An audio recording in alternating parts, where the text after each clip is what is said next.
प्रकरण निकल रहे, ज्ञानवापी का मुद्दा चल रहा है। अब ऐसे मुद्दे हैं, एक इतिहास तो है, उसको हम बदल नहीं सकते।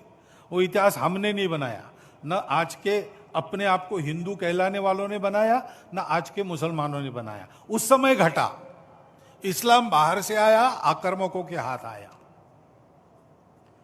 उस आक्रमण में भारत की स्वतंत्रता चाहने वाले व्यक्तियों का मनोधैर्य खच्चे करने के लिए देवस्थान तोड़े गए, हजारों है।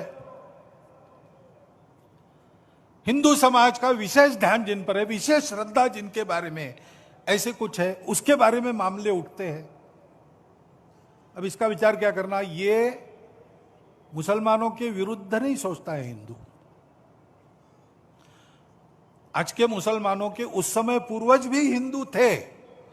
उन सबको स्वतंत्रता से चिरकाल तक वंचित रखने के लिए, उनका मनोधैर्य दबाने के लिए किया गया। इसलिए हिंदू को लगता है कि इसका पुनरुद्धार होना चाहिए। हम तो कुछ नहीं कहते, हमने 9 नवंबर को कह दिया कि एक राम जन्मभूमि का आंदोलन था जिसमें हम अपने प्रकृति के विरुद्ध किसी ऐतिहासिक कारण से उस समय की परिस्थिति में सम्मिलित हुए। हमने उस काम को पूरा किया। अब हमको कोई आंदोलन वगैरह करना नहीं है।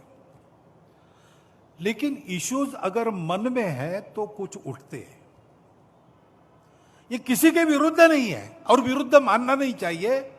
मुसलमानों ने तो नहीं मानना चाहिए, हिंदुओं ने भी ये नहीं करना चाहिए। अच्छी बात है, ऐसा कुछ है, आपस में मिल बैठकर सहमति से कोई रास्ता निकालिए।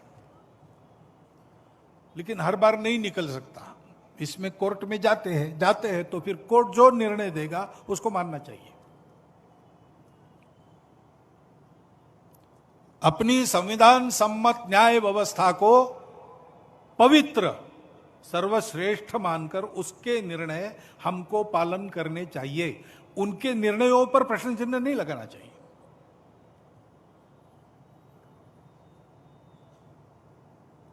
और ठीक है, प्रतीकात्मक कुछ हमारी विशेष श्रद्धा थी, ऐसे स्थानों के बारे में हमने कहा, लेकिन रोज एक मामला निकालना नया, यह भी नहीं करना चाहिए। हमको झगड़ा क्यों बढ़ाना है? ज्ञानवापी के बारे में हमारी कुछ श्रद्धाएं हैं, परंपरा से चलती आई, हम कर रहे हैं, ठीक है। परंतु हर मस्जिद में शिवलिंग क्यों देखना? शिवलिंग क्यों देखना? अरे भाई, वो भी एक पूजा है, ठीक है, बाहर से आई है। लेकिन जिन्होंने अपनाई है वो मुसलमान, वो बाहर से संबंध नहीं रखते, ये उनको भी समझना चाहिए। यद्यपि पूजा उनकी उधर की है, उसमें वो रहना चाहते तो अच्छी बात है। हमारे यहां किसी पूजा का विरोध नहीं, सबकी मान्यता और सबके प्रति पवित्रता की भावना है। परंतु पूजा वहां की होने के बाद भी वंशज वो हमारे प्राचीन सनातन काल से चलते आए ऋषि मुनि राजा क्षत्रियों के पूर्वज है, वंशज है। समान पूर्वजों के वंशज हम है। परंपरा